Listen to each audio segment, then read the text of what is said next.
Hai semuanya, kita akan melanjutkan diskusi kita tentang neraca massa dengan reaksi ganda dan sistem recycle. Mari kita mulai.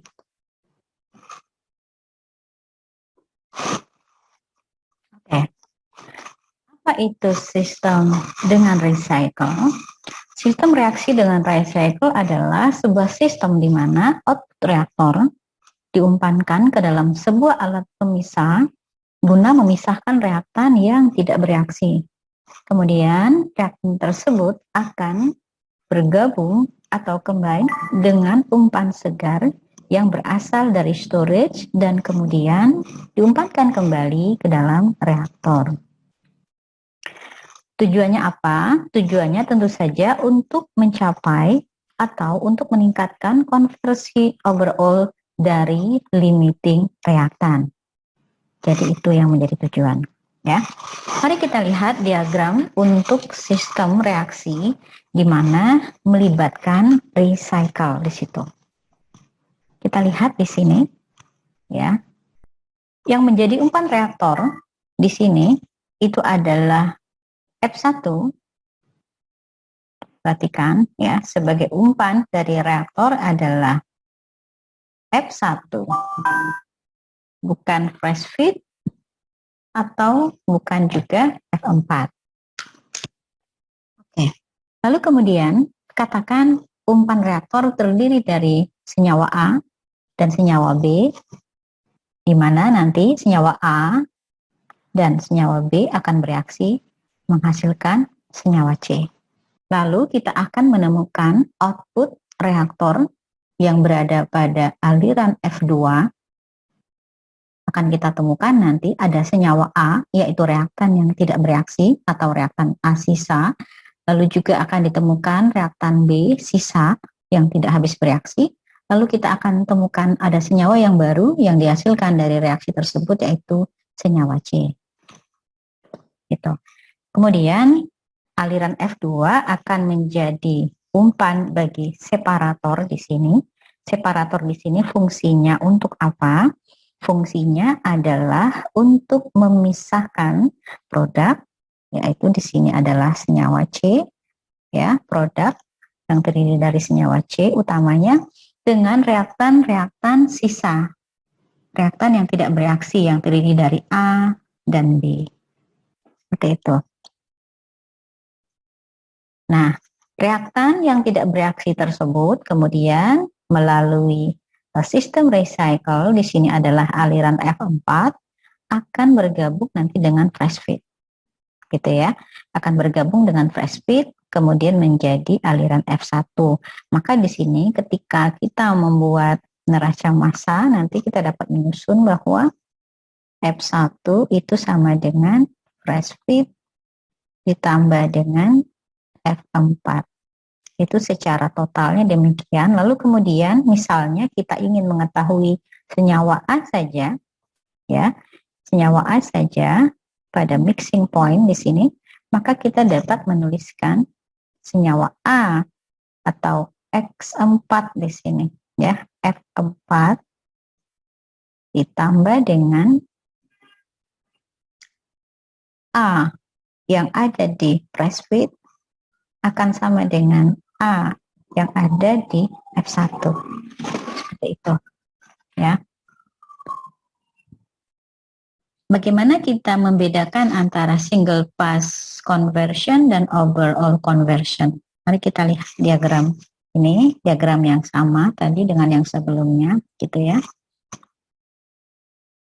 Nah, perhatikan diagram di atas. Jika misalkan di sini yang bertindak sebagai limiting reaktan itu adalah senyawa A, perhatikan ya, senyawa A itu adalah limiting reaktan. Oke. Ya, A adalah limiting reaktan. Maka kita akan menyusun yang pertama yaitu persamaan untuk single pass conversion. Gitu ya, persen single pass conversion. Kita ingat kembali bahwa yang dimaksudkan dengan konversi atau conversion adalah mol umpan gitu ya, aslinya gitu ya, mol umpan dikurang mol sisa dibagi dengan mol umpan. Nah, siapa yang akan umpan yang mana gitu ya? Nah, di sini ada pertanyaan, umpan yang mana yang akan kita jadikan sebagai rujukan dalam persamaan tersebut? Maka di sini yang menjadi rujukan adalah limiting reaktan. LR di sini adalah limiting reaktan. Maka definisi atau persamaan untuk single pass conversion adalah mol dari limiting reaktan umpan dikurang mol limiting reaktan sisa ya, atau yang tidak bereaksi dibagi dengan mol limiting reaktan umpan kalikan 100%. Ya, nah sekarang kita lihat ketika kita fokus kepada single pass conversion, mana yang akan kita lihat sudut pandangnya? FF atau F1? Ya, tentu ketika kita single pass conversion, maka point of view-nya atau sudut pandang kita hanya terbatas di sini saja. F1 dan F2.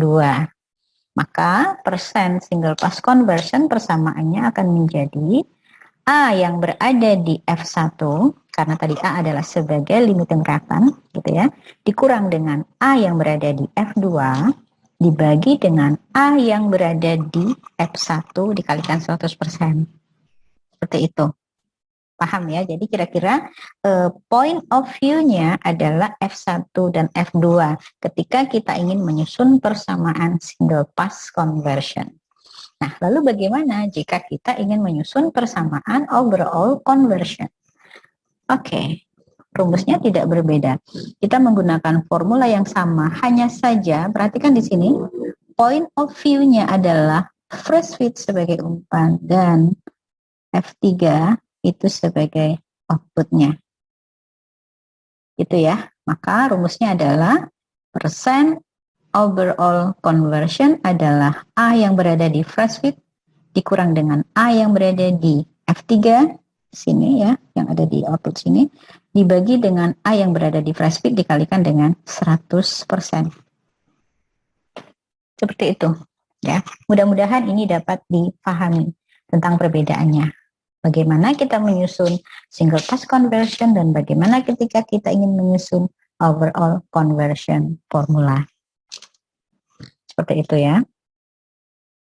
Nah, ini ada contoh soal pembuatan etilen oksida ya, di mana di sini contoh ini kita gunakan untuk kasus di mana perhitungan kita mulai dari umpan reaktor. Jadi kita menghitung dari depan. Dari umpan reaktor. Oke, etilen oksida dihasilkan dengan oksidasi katalitik etilen dengan reaksi 2C2H4 ditambah O2 menjadi 2C2H4O atau etilen oksida. Kita beri simbol dengan C1.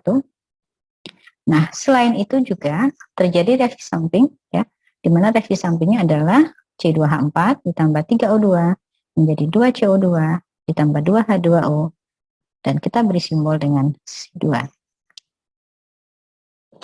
Oke. Berikutnya adalah bahwa umpan reaktor, di sini penting informasinya ya.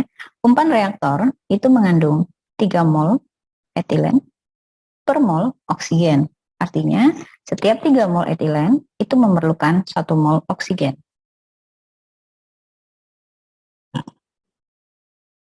Berikutnya, single pass conversion dari etilen maksudnya. Artinya di sini tersirat bahwa yang menjadi limiting reaktan adalah etilen, gitu ya. Single pass conversion adalah etilen 20%. Di mana untuk setiap 100 kmol etilen terpakai. Kata terpakai di sini adalah kata ganti untuk konsumsi. Artinya 100 kmol etilen yang dikonsumsi atau 100 kmol etilen yang bereaksi di dalam reaktor, maka jika demikian akan dihasilkan 80 kmol etilen oksida sebagai produk. Nah, ini kelihatannya adalah kaitannya nanti dengan persen yield. Diingat kembali materi untuk persen. Oke, berikutnya digunakan separator untuk memisahkan produk atau output dari reaktor yang terdiri dari etilen, oksigen, dan produk itu sendiri. Gitu kan ya? Nah, lalu kemudian ingin dihasilkan etilen oksida dengan kemurnian tertentu. Baik, berikutnya yang menjadi pertanyaan adalah tentukan mol flow rate dari etilen oksigen pada aliran press feed, karena itu kita perlukan nantinya ya, agar nanti dihasilkan 1.500 kg per jam etilen oksida. Jadi kapasitas yang ingin dicapai atau target produk adalah 1.500 kg per jam. Seperti itu. Nah, kemudian juga tentu saja setelah nanti dilakukan perhitungan-perhitungan, maka sebagai check and balance adalah kita memerlukan sebuah tabel neraca massa di reaktor dan neraca massa secara overall. Baik, pertama kita akan buat kembali reaksi yang terjadi untuk proses tersebut. Ya, yang pertama adalah reaksi pembentukan etilen oksida, di mana etilen bereaksi dengan oksigen. Dan yang berikutnya adalah sebagai reaksi kompetitif adalah etilen dengan oksigen itu menghasilkan CO2, bukan menghasilkan etilen oksida. Ya, jadi reaksi kedua ini adalah reaksi pesaing atau reaksi kompetitif. Oke, nah sebagaimana biasa ya di dalam menyelesaikan soal, yang pertama, yang paling utama adalah kita membuat sebuah diagram proses. Karena dengan diagram proses ini akan menjadi panduan, akan menjadi acuan bagi kita nanti untuk menyelesaikan persoalan step demi stepnya. Gitu ya. Jadi ini saya gambarkan diagram proses seperti ini dari cerita yang ada di soal tadi gitu ya. Pertama kita perhatikan bahwa ada reaktor dan ada separator, tentunya nanti untuk memisahkan antara reaktan yang tidak bereaksi dengan produk yang ingin kita ambil. Oke, umpan reaktor itu terdiri dari aliran F1, di mana aliran F1 berdasarkan informasi dari soal ya, terdapat 3 kmol etilen dan 1 kmol oksigen. Jadi kelihatannya di sini kita menggunakan basis perhitungan 3 kmol etilen umpan reaktor. Gitu ya, 3 kmol umpan reaktor. Lalu kemudian bereaksi sesuai dengan reaksi yang ada di atas tadi, lalu dihasilkan output reaktor pada aliran F2 di sini. Dan pada aliran F2 akan ditemukan ada etilen sisa, ada oksigen sisa, kemudian ada etilen oksida hasil reaksi, ada CO2 hasil reaksi yang kedua, lalu ada H2O yang merupakan hasil reaksi yang kedua juga. Gitu kan ya. Nah, lalu kemudian separator berfungsi nanti memisahkan yang ini, aliran recycle pada aliran F5 yang terdiri dari etilen dan oksigen berupa gas gitu kan ya. Lalu kemudian di aliran F3 ya, nanti akan dipisahkan juga CO2 dan H2O. Dan pada aliran F4 disinilah akan diperoleh produk yang mana tadi kapasitasnya adalah 1.500 kg etilen oksida sebagai target dari proses ini.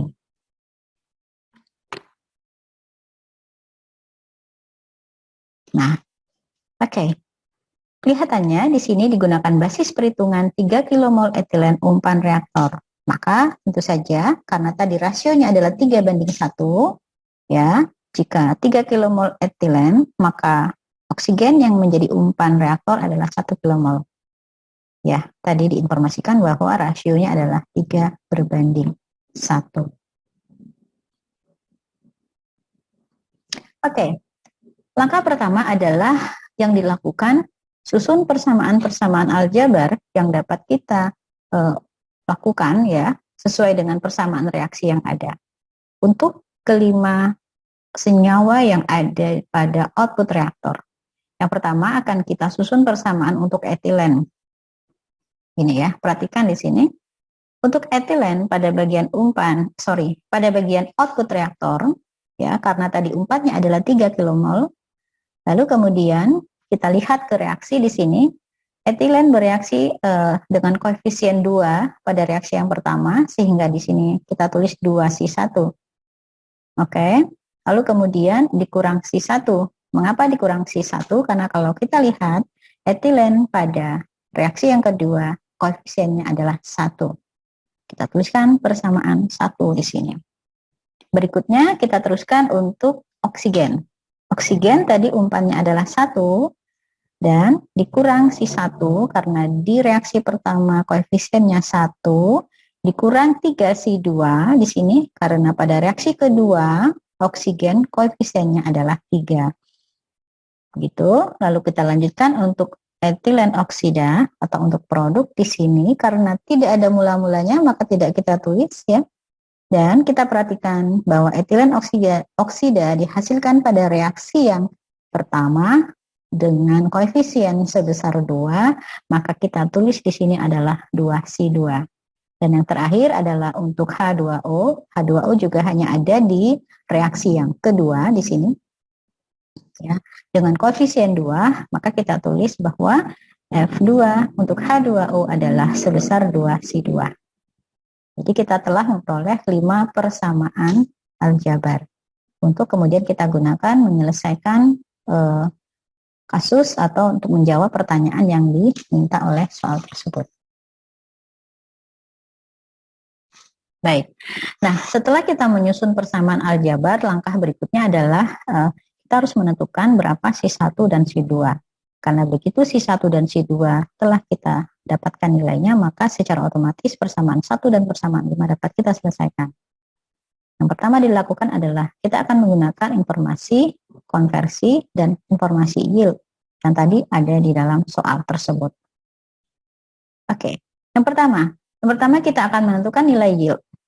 Ya, tadi di soal disebutkan bahwa untuk setiap 100 kmol etilen terpakai di reaktor, maka 80 kmol etilen oksida akan dihasilkan sebagai produk. Implikasi dari pertanyaan ini adalah kita akan menyusun persamaan yield. Bahwa fraksi yield adalah mol ya dari etilen oksida yang dihasilkan dari proses dibagi dengan mol etilen umpan. Seperti itu. Nah, dengan demikian kita dapat ubah persamaannya menjadi etilen umpan gitu ya, itu akan sama dengan 100 ya, dibagi dengan fraksi konversi. Itu kan ya. Nah, dengan demikian maka etilen umpan itu akan sama dengan 100 dibagi 0,2 sama dengan 500. Nah, dengan demikian kita dapat menyelesaikan untuk fraksi yield di sini. Fraksi yield adalah sama dengan 80. 80 adalah etilen oksida yang dihasilkan jika 100 kmol etilen bereaksi gitu ya. Maka fraksi yield sama dengan 80 dibagi dengan 500 adalah sebesar 0,16. Seperti itu. Nah, ini kemudian kita unkip nilai ini untuk kita gunakan selanjutnya. Oke.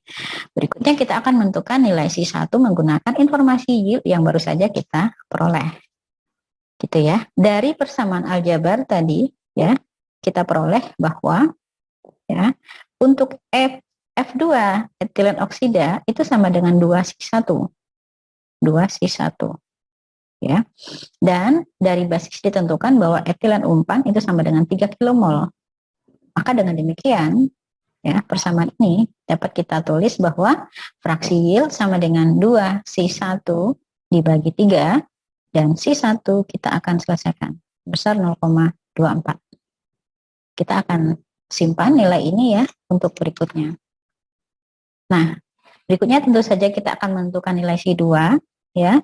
Nilai C2 dengan menggunakan informasi pada soal yang tadi tentang konversi, bahwa konversinya adalah sebesar 20%. Kembali kita ingat bahwa ya, fraksi konversi adalah etilen yang bereaksi dibagi dengan etilen umpan. Kita masukkan nilainya. Fraksi konversi sebesar 0,2 itu etilen yang bereaksi, biarkan saja karena belum diketahui. Lalu kemudian etilen umpan adalah sebesar 3. Nah, lalu kemudian dari sini kita akan tahu bahwa etilen yang bereaksi sebesar 0,6 kmol. Oke, karena yang bereaksi sebesar 0,6, maka sisa dari etilen adalah umpan, yaitu 3 dikurang dengan yang bereaksi sama dengan 2,4. Nah, ini adalah nilai etilen yang berada pada output reaktor atau yang berada pada F2C2H4 sebesar 2,4 kilomol.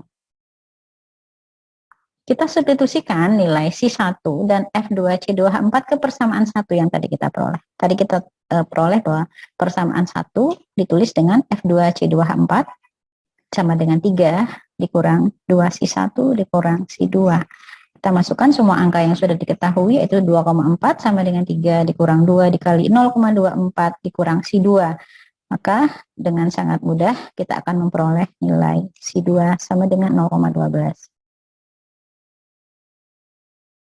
Setelah kita memperoleh nilai C1 dan C2, maka kita akan substitusikan ya C1 dan C2 tersebut ke persamaan 1 sampai persamaan 5 sehingga akan kita peroleh ya oksigen sisa itu sebesar 0,4 kilomol, etilen oksida hasil atau yang diproduksi dari proses ini adalah 0,48, lalu kemudian CO2 yang dihasilkan adalah 0,24 serta H2O yang dihasilkan adalah 0,24. Oke, nah berikutnya yang terakhir adalah menentukan aliran fast feed untuk kedua reaktan. Reaktan tadi kita ada etilen dan ada oksigen di sini. Etilen dan oksigen. Nah, sebagaimana tadi ketika kita memiliki sebuah aliran mixing point seperti ini, di mana di sini tadi adalah aliran recycle yaitu F5, lalu di sini ada fresh feed tadi gitu kan ya, dan di sini ada F1 dan di sini ada etilen dan ada oksigen. Begitu juga di sini ada etilen dan ada oksigen. Di sini juga ada etilen dan ada oksigen. Oke. Nah, maka ketika kita ingin menyusun neraca massa pada mixing point seperti ini, maka F1 itu sama dengan FF ditambah F5, atau dengan kata lain FF itu sama dengan F1 dikurang F5.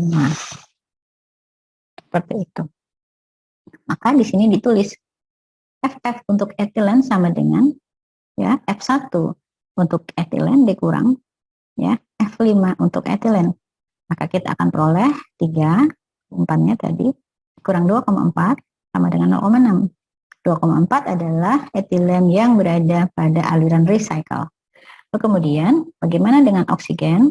Maka fresh feed untuk oksigen dengan cara yang sama kita tulis ya. Oksigen yang berada di F1 dikurang dengan oksigen yang berada di F5 adalah sama dengan 1 dikurang 0,4 sama dengan 0,6 kilomol. Itu adalah aliran fresh feed untuk kedua reaktan. Oke, karena tadi kita menggunakan basis umpan reaktor, ya, basis umpan reaktor 3 kilomol etilen, 1 kilomol oksigen, ya, tentu saja kita hanya menghasilkan etilen oksida sebesar 0,48 kilomol, dan ini tentu saja masih berada di bawah kapasitas yang diinginkan. Lalu bagaimana kita menghubungkan antara nilai basis umpan reaktor dengan nilai kapasitas yang sesungguhnya? Oke, jadi caranya adalah ya, caranya adalah dengan mengalihkan 0,48 kilomol etilen oksida ini ya. Oke. Jadi caranya adalah dengan membagi kapasitas 1500 dengan 44 kg per kilomol. 44 kg per kilomol ini adalah sama dengan berat molekul dari C2H4O. Itu sebesar kita peroleh ya. Kita peroleh 34,1 kilomol. Nah, gitu kan ya. Lalu faktor pengali ini adalah kita bandingkan antara nilai sesuai dengan kapasitas yang diinginkan dibagi dengan nilai yang kita peroleh berdasarkan basis perhitungan. Maka di sini kita akan memperoleh faktor pengali sebesar 71,04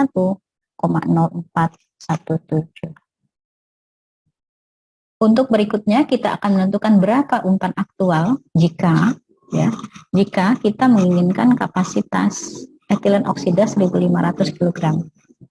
Yang pertama kita akan menghitung untuk etilen yang tadi adalah 3 kmol, kita kalikan dengan faktor pengali, maka kita akan peroleh angka sebesar 213,1251 kmol. Ini adalah aktualnya. Ini aktual yang seharusnya. Begitu juga dengan oksigen. Oksigen juga kita kalikan dengan faktor pengalinya, ya, dan kita akan peroleh oksigen sebesar ini, ya, sebesar 2273,3344 kg. Aktualnya. Ini juga kilogram. Seperti itu.